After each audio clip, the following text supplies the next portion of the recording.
trốn xa tận đế xuống đường hoa sập xiềng hoa và từng vô đêm tuy biết lần hoa sập xiềng xa ít qua lớn lên ai lỡ xuống sông đêm lỡ xuống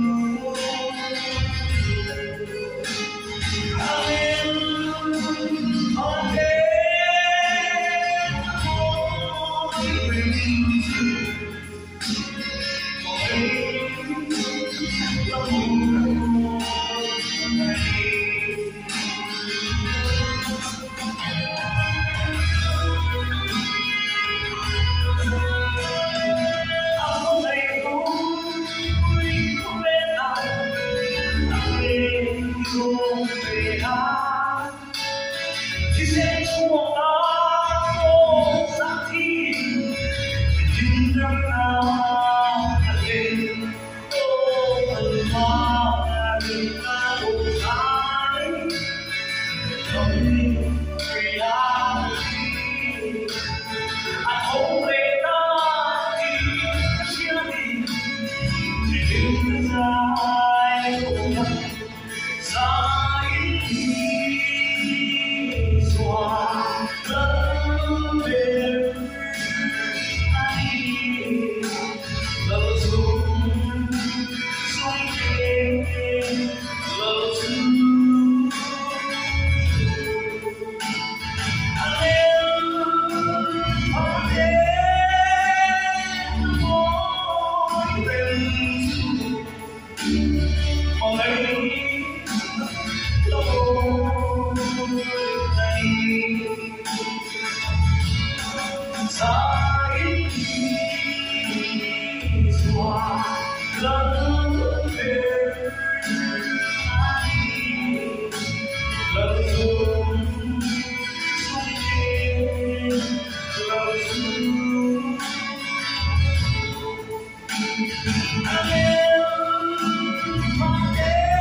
Hãy